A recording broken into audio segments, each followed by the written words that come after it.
Afternoon and welcome to Lunchtime Series 2023, where we aim to add value to people's lives, happening every Wednesday and Thursday on ebuzzradio.com. We chat about everything related to leadership, coaching, and marketing, and you can catch the latest Lunchtime Series on all your major podcast channels. So please follow, like, and share. And in today's segment, we have our wonderful co-host, marketing and communications expert, Craig Page-Lee. How are you doing, Craig? Kevin, I'm great, thank you. Yeah, good to be chatting again, and looking forward to another good show. What's exciting and memorable that happened to you the past week? Exciting and memorable that's happened in the past week. I went and saw a psychic medium, and she told me a whole bunch of stuff about my life, and I was like completely blown away by it. But I mean, that's a conversation for another day. But she did reaffirm that I'm on the right track and I'm doing the right thing. So I'm excited to know more about that. And what have you been up to? I'm glad to hear that. Good. How's your week been? Have you been a good one? I know you've got new clients and you're pretty busy. Yeah, just it's frustrating, but you know we hopefully going to get some alignment around that. It's always tough when you're chasing clients and trying to find the money pot. But a bit of a sad day today because a really important industry friend, colleague, someone I was very close to, passed away this morning, and he's left Anthony Swart has left a huge hole in the branding communications industry as well. Shame, man. I'm sorry to hear that. And like I mentioned to you just before the show, it's, you know, when somebody goes away so quickly, it really puts life back into perspective. It's like you get a shock to your system. You kind of go, okay, all of what I'm so worried about suddenly seems so trivial. Correct. And meaningless. Correct. Right. Yep. Yep. So let's do today's show in honor of Anthony Swart, because it's, you know, like we aim to add value, and we do it with good intention and good heart. Craig, so getting back to today's show, what are the key takeaways that we have for our listeners from last week? Kevin, yeah, thanks. As a reminder for our listeners, we covered the topic of marketing models that have stood the test of time. And we reviewed a number of articles that address this topic from the likes of Indeed.com, thebusinessprofessor.com, and viralsolutions.net. But the key takeaway points are a collection of statements from each of the websites and blog posts that I've just referenced. So let's have a look at these, starting with Indeed.com. The purpose of marketing models is to help marketers define their marketing strategy, decide which part of the market they're going to target, predict the impact of certain actions have on consumers, and generate revenue projections. Then, referencing thebusinessprofessor.com, we note that marketing models are just computer-generated estimates of what would happen if we changed this variable or that variable, such as our price, our feature, etc., or how we actually promote any aspect of our marketing mix on what resulting performance will look like. So in other words, it's the marketing model says, what if we do this, what the outcome will be. Marketing models also attempt to show us what outcomes should look like, Kevin. They can give us some indication of what the impact would be, as well as look at some things like, you know, potential of market share rather than just sales volumes or revenue, and that obviously being vitally important in success. And finally, referencing viralsolutions.net, we learned the following. A marketing model is a framework that describes how consumers actually find, interact with, engage with, and buy from you, and compare these data points with your competition. It outlines the platforms, the goals, and the foundational structure that will actually guide your marketing activity and operations, and it'll allow you to craft a more powerful marketing strategy. A marketing model also helps you communicate the basis for your strategy, and it actually explains why you're doing what you're doing. Should you never need to ask the question, why are we doing this tactic? If so, you do not yet have the right marketing model and strategy ready to supercharge your growth, Kevin. And then the final point here is choosing the right marketing model is vital, because it actually provides the means from which to build your strategy.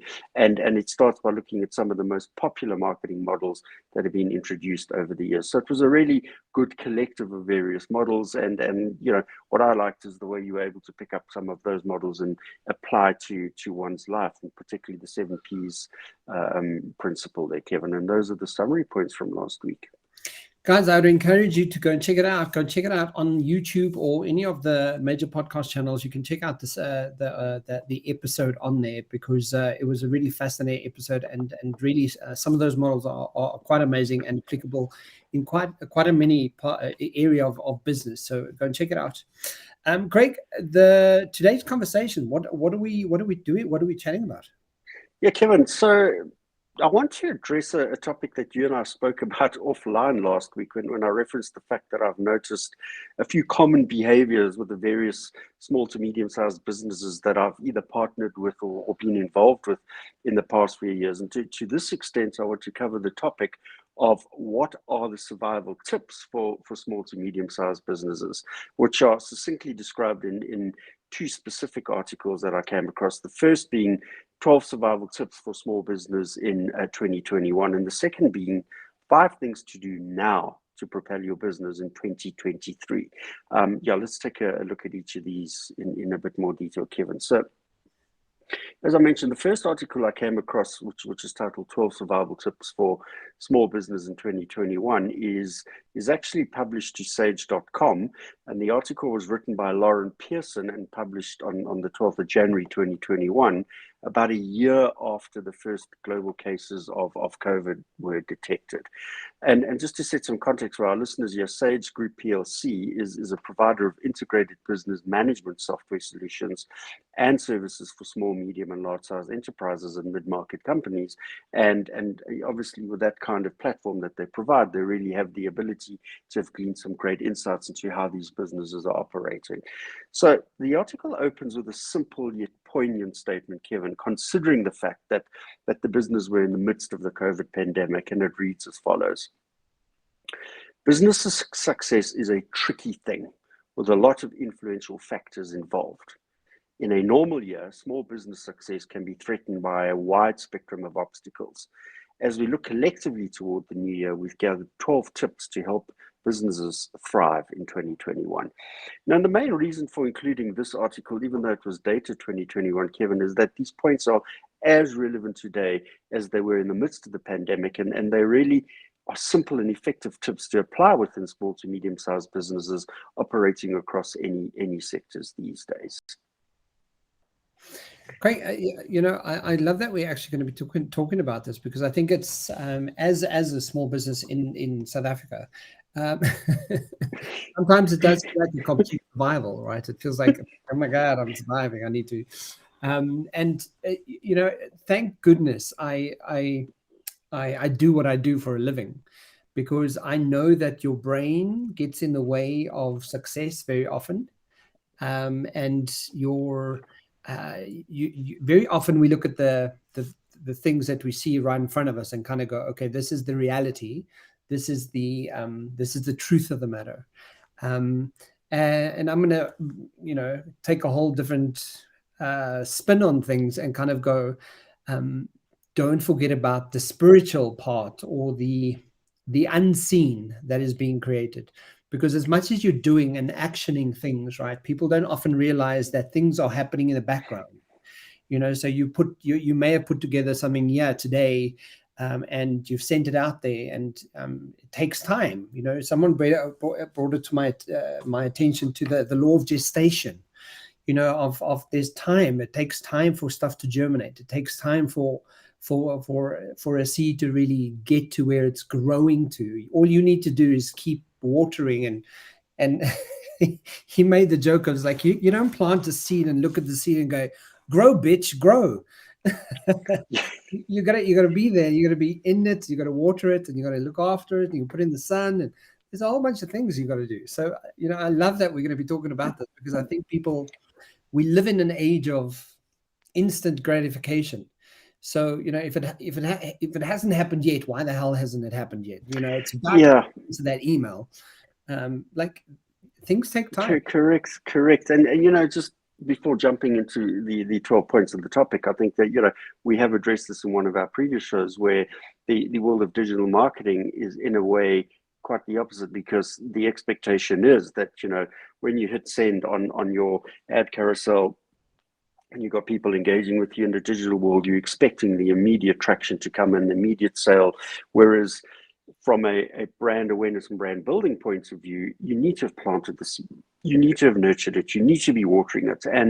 And for me, the key question I have is, what is the instantaneousness of digital marketing and media done in respect of directly impacting on the longevity requirements of building brand value, brand salience, and brand relevance, Kevin? Exactly, because Yep.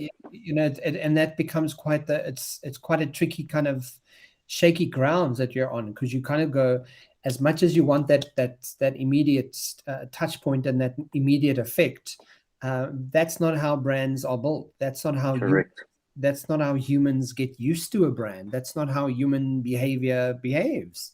So you've got this dichotomy where you've got to appease both sides. And you kind of go, okay, well, what is the fine line between getting it right? And that's what we're about. Yes. So let's look at the first article of the 12 tips in more detail. So the first tip here is rank customers on key attributes, and it's a good tip this year, Kevin. Yeah. So from this tip, we learn that while you may know your best customers by name, especially if you're a small business with few customers like yourself, you sell mainly to businesses rather than the general public, you need to be able to actually rank your customers on one attribute. And for instance, an example could be the likes of those that spend the most. Okay, this allows you to create a list of high value customers so you can contact them again for reorders and establishing that retargeting strategy, Kevin. Another opportunity is as simple as finding out what specific products your customers buy more of or rely on to, and then you can build products related to those that they may find interesting, and actually then ensure that you've got a product range extension in place, Kevin.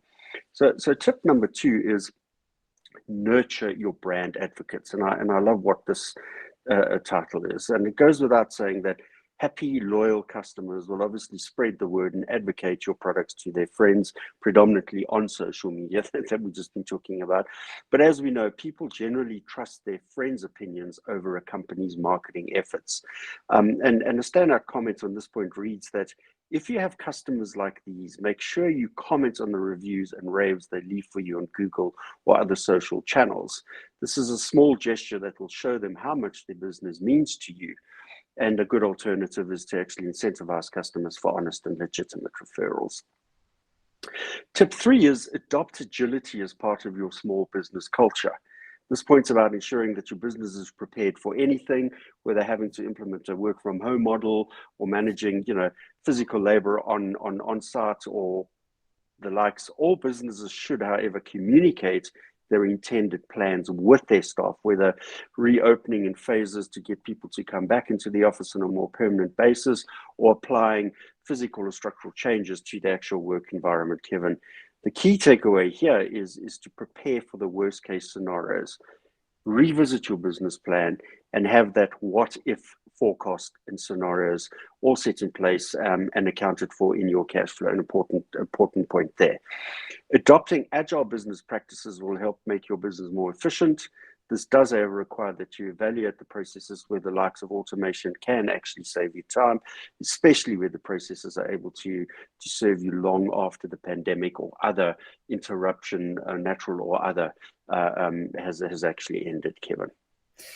Craig, and I know that we eventually going to get to this conversation because we said we would, but just listening to these couple of points now it brings me back to the wings conversation where Yes. creativity, adopting agility for a small business, you have to be able to be creative, and how do you do that effectively so that it still works for the business and it still creates something that people are still interested in buying from you. The other one is critical thinking, right? A primary skill to the future of work. Critical thinking. So for you to have the agility to kind of go, okay, cool, not to just get stuck in your way, but to be able to have the critical thinking component as a primary skill to how do I use that as a a brand sort of enabler to be able to move forward and kind of go, okay, cool, I have to be creative. I've got to critically think about how I'm going to be creative. And another one that applies to this for me is the attention management, right? Where's your attention? How are you managing the attention, and how are you getting that focus out there? So absolutely, I 100% see how, that from really pushing your business forward, how primary skills like that could really, really reinforce business ability. But we'll have that we're gonna Oh yes, yeah, I'm looking forward to that. Yeah. Then jumping into tip number 4, Kevin, it's use targeted social media advertising. So use your existing customer database, leverage the likes of Facebook's lookalike audience targeting, and this way you can actually reach people who match the profile of your existing customers through creating ads that are specifically targeted at those lookalike audiences. Facebook ads are also converted into Instagram ads within the Facebook Ads Manager platform, and when done right, Instagram can be a huge platform to grow and sell, and it really is a great platform.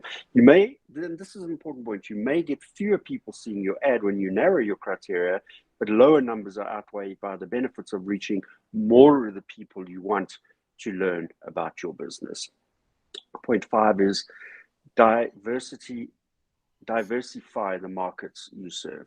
You must be able to try out other markets if your traditional market is struggling. It's often the case that you could find success by changing your market focus.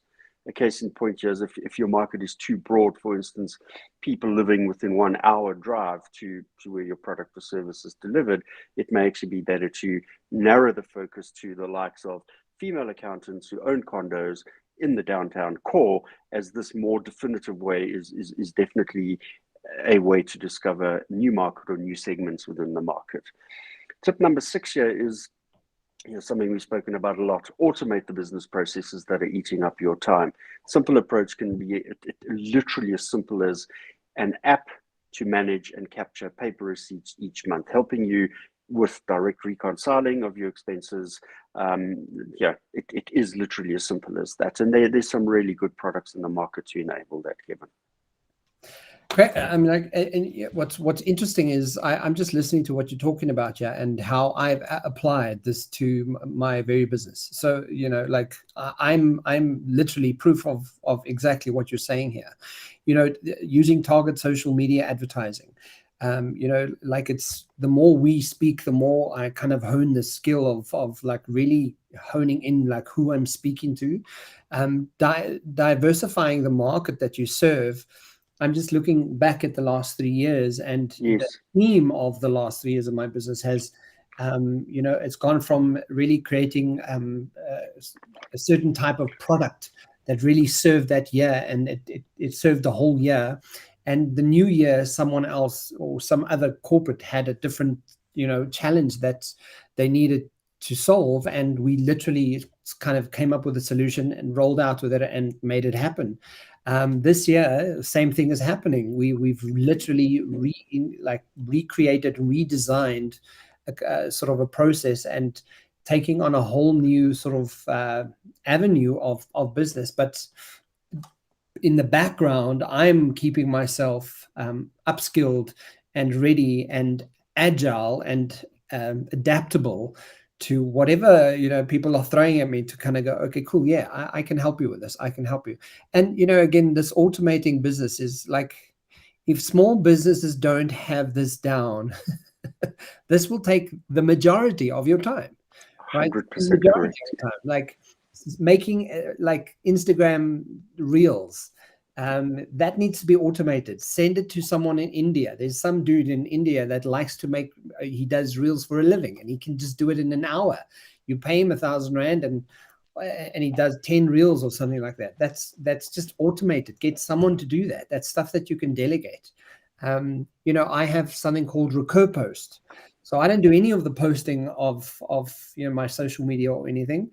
It literally goes out on Recur Post. We do all of that in like the beginning of the first week of the month. And for the rest of the month, Recur Post just posts stuff to every platform that I have. So like if people are still not automating their business to this degree, it's like, that it's, you really, really need to do it. I mean, there's another thing called if this then that, Craig. I don't know if you know this. Yes, I do. If this then that, it literally connects. If this thing happens, then this happens. And you literally go, if I have a new email contact, please add it to my email list out there. So like you can literally, and you can do that with a couple of minutes, right? If this then that, then like if you get this, and then when you're sending out your mailer at the end of the week or at the end of the month, that person, your new contact that you Straight in there. it's automated. You don't have to go and find the mail and then okay, cool, add his name, and because it's too much time, it's too much effort. Yeah, absolutely. Jumping to tip number 7. Lean on your accountant for financial confidentiality and support. Really important point this. So it's always important to maintain confidentiality, particularly when seeking financial solutions and leaning on your trusted accountant. And it's obvious, Kevin, you don't want employees, customers, or suppliers knowing that your business may need that little cash injection, because at the back end, it could affect the confidence, the morale, or even the overall performance of the business. Accountants are well versed in leading businesses through the challenges of these unplanned events. So leverage your knowledge on how to navigate particularly legal frameworks and how to access financial assistance or support on the back of such unplanned events. Tip number 8 is set up subscription paid services. We've had an entire program on this and a really great topic where if your business model allows for it, set up recurring subscription-based services for your customers, introduce an incentive for them to sign up to, and offer discounts for repeat purchases. And the subscription services are really good, as it makes it easier for both you and the customer. Firstly, for customers, it's a pain-free way to get the goods on a regular cycle without having to waste time on your billing engine. And then again, for you, it's a consistent, regular stream of cash flow.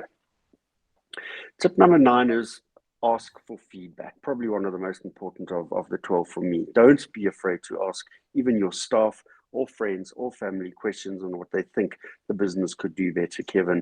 Employees are often instinctively aware of issues or solutions, and those with outside perspective can definitely share ideas that you may not even have thought of previously. Really important point, that.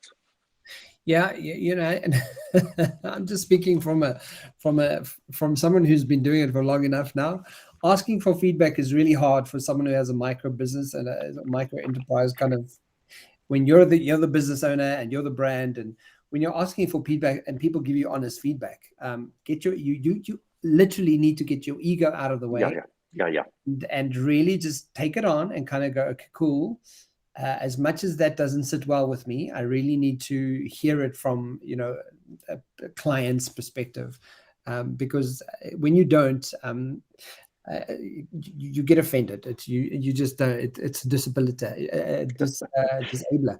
But just Yes. one more point that you mentioned here on the accountant, Craig. Yes. There is nothing worse than being a small business or small to medium business when the business owner needs to be phoning to get paid, right? Like, it's the worst thing in the world. So like, have your accountant have that kind of relationship with your accountant, set it up that way so that you have an accountant person. So yes.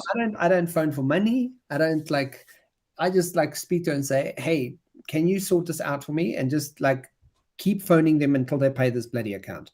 Because essentially, as a small to medium business, you often rely on the actual income that needs to be paid by the 30th of the month, right? Yeah. If they don't pay it, it's cash flow, and cash flow really is king at this level. And particularly at a startup stage, because ideally it would be great to have a cash reserve of minimum 6 months to years worth of cash flow opportunity in the bank. But at a startup stage, we're near that. So really every cent does count, and having those automated systems that can then flag it and send it off to the accountant, absolutely important there, Kevin. Yeah, absolutely. Last 3 points in this article. Tip number 10. Be better than the competition. Absolutely. It's much easier to be competitive if you solve a customer's problem better than the competition. Therefore, focus on the benefits you provide, not the features. Hugely important to understand that. For example, if you were willing, at least selling electric drills, remember it's not the drill you're selling, it's the hole that you're creating, because the hole has a particular need and purpose. Yeah. When faced with the opportunity or the need to rebuild, ask yourself the following: how this affects your customers, how can your business help them better in the new normal, and if you can offer your customers more value than the competition, you'll definitely thrive in the year ahead, Kevin. Tip number 11, don't charge less, offer more.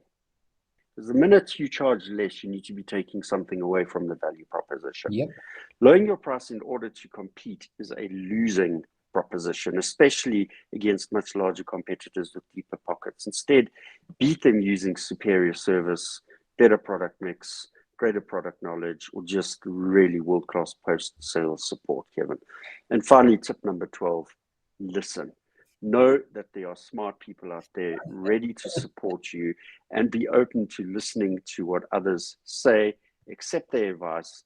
This is a point that a number of entrepreneurs we've had on the show in the past years expressed time and time again as being key to their journey of success. They learned the hard miles. They were able to then eventually sit back and listen, take that advice, and on the back of that, move their business forward in the right trajectory. Craig, I know there's this campaign that Google does. It's called "I'm Remarkable," right? And one of their slogans to the campaign is, "If it's factual, then it's not bragging." So to your point, be better than your competition. So at this point, as an executive coach, if I look at a whole bunch of my peers, I have a whole bunch of features that my peers don't have when it comes to coaching. And what I've done is I've literally, from a podcast to a coaching app to a weekly newsletter to a WhatsApp group, there's so many things that you get once you start coaching. I've even changed the name to Exclusive Executives because I only want to exclusively work with executives. And you literally leveling up on your leadership skills. So I 100% agree. And I think on that note about don't charge less, offer more, allow yourself to, or don't allow your imposter syndrome to take over this conversation for you, because very often what happens is you kind of go, oh, but who's really going to pay me 800 Rand to spend like an hour? And when I first did that, I was like, 800 Rand, so much money. I'm like, wow. And today it's a lot more than 800 Rand. Yeah. I would expect that to be. It's purely based on the fact that, to that point, it's like, I'm going to spend the time that I spend with you, but the value that I'm going to throw back in to you is going to be stuff that's come down the last 15 years of my life, doing what I do. So it's not just this 1 hour that you've got with me. It's this hour and the whole bunch of experience that collectively comes with this hour. So, you have to have that self conversation as well. So absolutely. Don't ever charge less, just add value. Absolutely.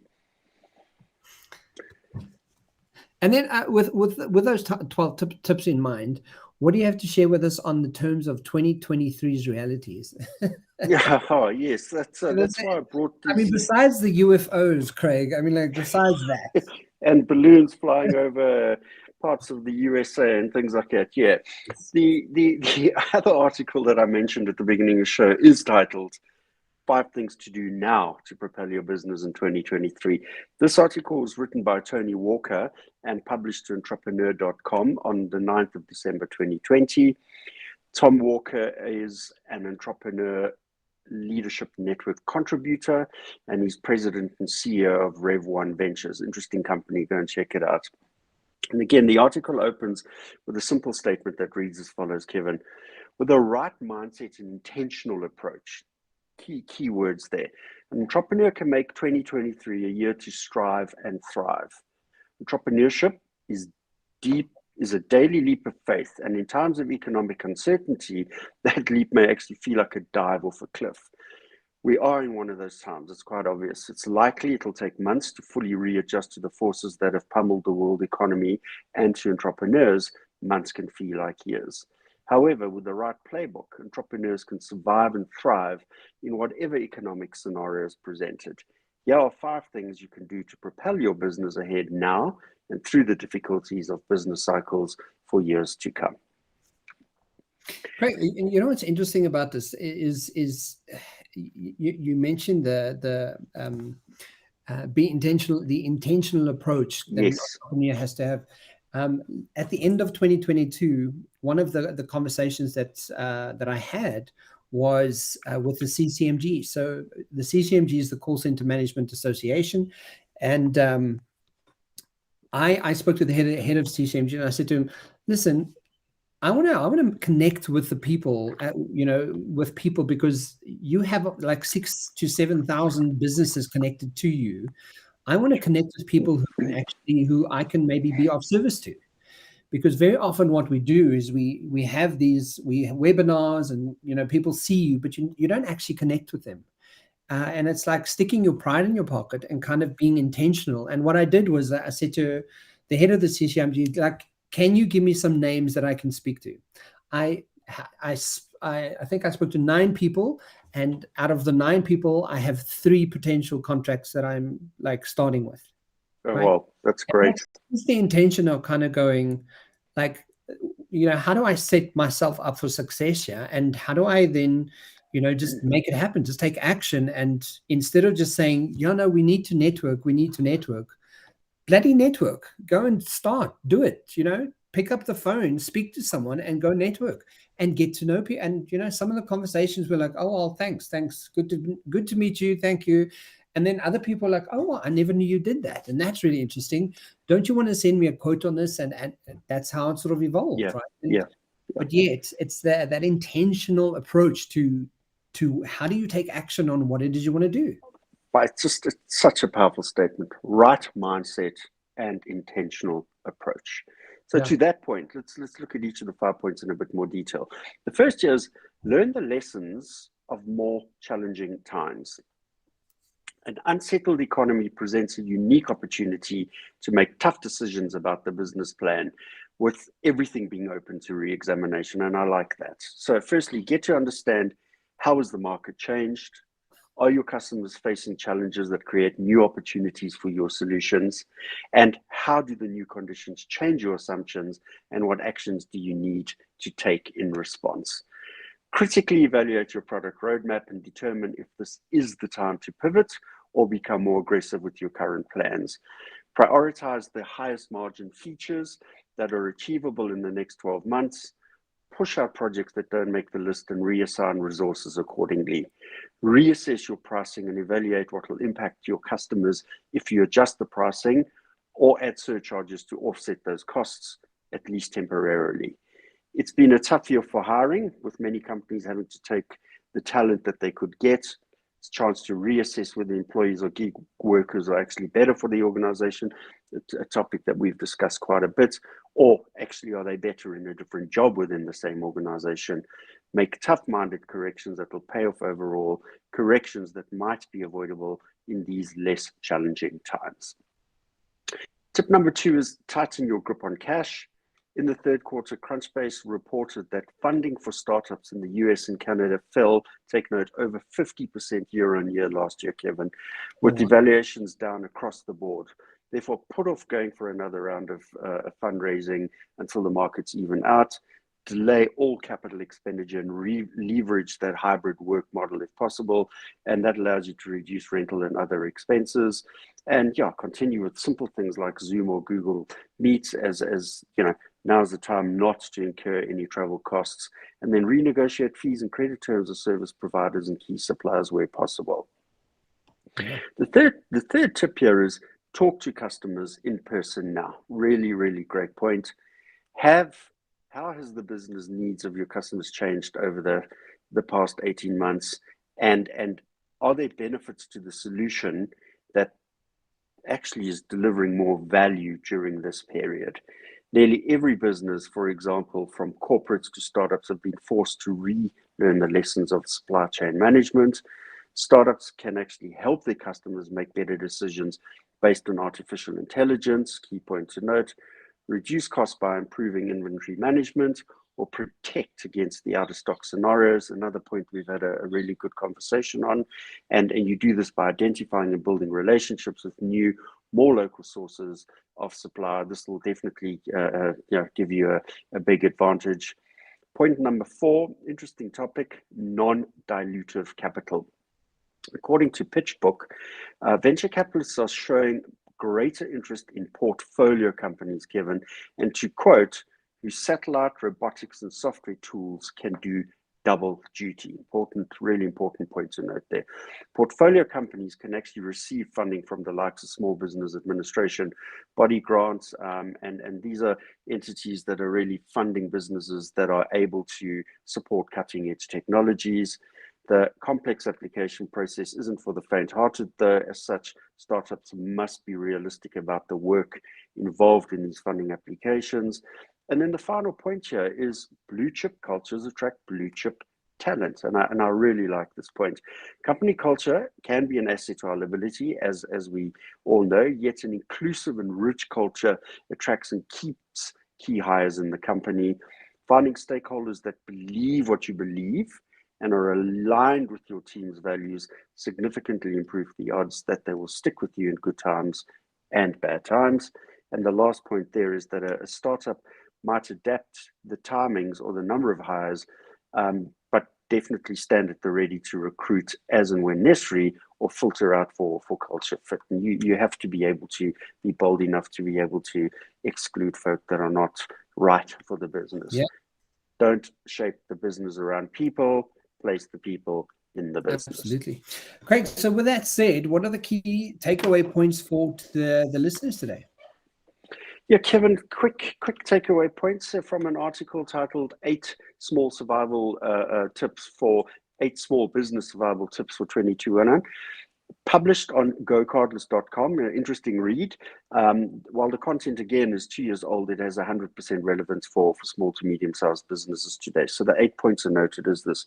Review your budget. Create and stick to a budget. Vitally important part of any business success. Refresh the budget, and that allows you to redefine the roadmap to follow through the year. Stay social. Social media is important to stay connected.